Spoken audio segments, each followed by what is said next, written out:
नमस्कार। Padmesh institute of वैदिक sciences की ओर से मैं के दुबे पद्मेश आपको नमस्कार करता हूँ।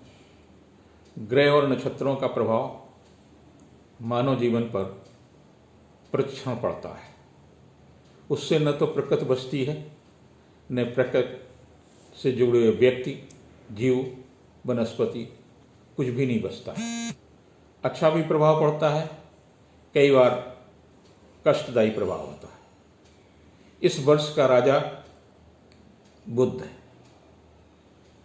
यद्यपि कुछ विद्वानों ने मंगल को राजा माना है, लेकिन उत्तर भारत में बुध को ही राजा माना है।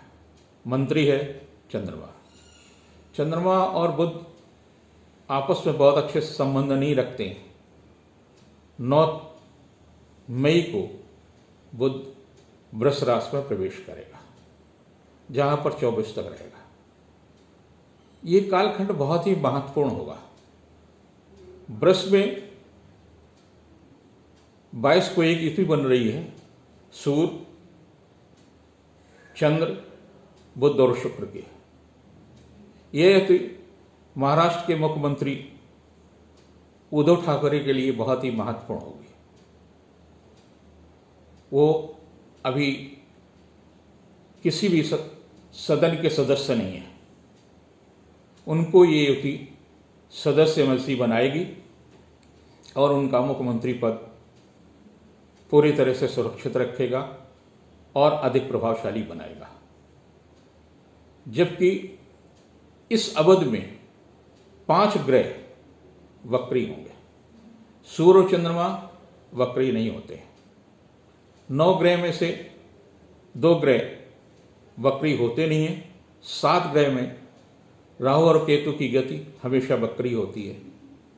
इसमें बृहस्पति भी वक्री होगा, शनि भी वक्री होगा, शुक्र भी वक्री होगा, राहु और केतु वक्री है। तो इस प्रकार से 5 ग्रहों की युति वक्री होगी, तो कहीं न कहीं तनाव देगा। और जब तनाव देगा, प्रकृति को प्रभावित करेगा। बेमौसम बरसात होगी, कहीं अधिक वर्षा होगी, आंधी और तूफान की स्थिति बनेगी। साथ ही साथ आपके मन में एक भविष्य को लेकर के चिंतन होगा। भविष्य के लेकर तनाव बढ़ेंगे। भविष्य को लेकर के मानसिक द्वंद्व बढ़ेगा, जिसके कारण से रिश्तों में भी तनाव आएगा। चाहे वो पारिवारिक, खास तौर से घर के मुखिया को तनाव की स्थितियों का सामना करना पड़ सकता है। घर की जिम्मेदारी जो है महिला पर है। वो दादी भी हो सकती है, माँ भी हो सकती है और पत्नी भी हो सकती है। उसे क्या करना चाहिए जिससे घर का वातावरण शांतिपूर्ण रहे, पारिवारिक स्थिति अच्छी रहे। प्रतिदिन घर में सफाई करते हैं। भले ही सफाई कर्मचारी आता हो, लेकिन कोरोना की वजह से अधिकांश घरों में सफाई कर्मचारी नहीं होते। लोग उन्हें नहीं आने देते। अगर आते हैं तो डिस्टेंस आपको जरूर रखनी चाहिए। सुरक्षा की व्यवस्था जरूर करनी चाहिए। इस बीच में आपको स्वयं ये कार्य करना है कि सुबह फिटकरी का पोछा, पानी, चंद्रमा जल का कारक है और बुध फिटकरी का कारक है। अगर इन जल में मिलाकर के फिटकरी को घर का पोछा लगाते हैं तो घर का वातावरण शुद्ध होगा, तनाव मुक्त होगा और घर की जो मुखिया महिला है उसका जो टकराव, आर्थिक तनाव, भविष्य को लेकर के चिंतन है, उसमें शांति मिलेगी, आत्मबल बढ़ेगा और लोगों को प्रोत्साहित करेगी। दूसरी बात ये, पुरुष के लिए तमाम प्रकार की चुनौतियों का सामना करना पड़ता है। तो उसे जब भी घर से बाहर निकलने की आवश्यकता हो तो 2 बातों का ध्यान रखना चाहिए कि आपके ये 2 स्वर चलते हैं। एक दाहिना स्वर है, एक बायां स्वर। जब आपका दाहिना स्वर चल रहा हो 52 मिनट में स्वर में परिवर्तन हो जाता है।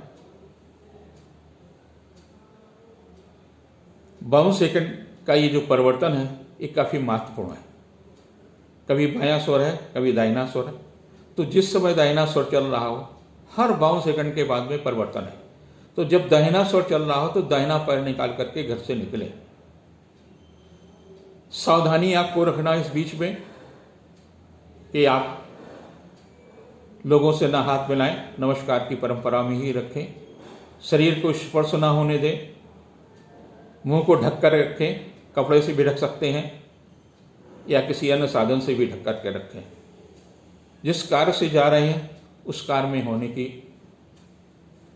संभावना बढ़ती है। ये 2 छोटे छोटे उपाय अगर आप करते हैं तो ये 9 से लेकर के 24 तारीख तक का जो समय है जिसमें 5 ग्रह वक्री होंगे, वक्री ग्रहों का प्रभाव आपको ऋणात्मक नहीं देगा, नेगेटिव नहीं देगा और कम से कम आप तनाव मुक्त होंगे। कम से कम आप आर्थिक परेशानियों से जूझने की शक्ति रखेंगे और पारिवारिक वातावरण भी अच्छा रहेगा, स्वास्थ्य भी अच्छा रहेगा।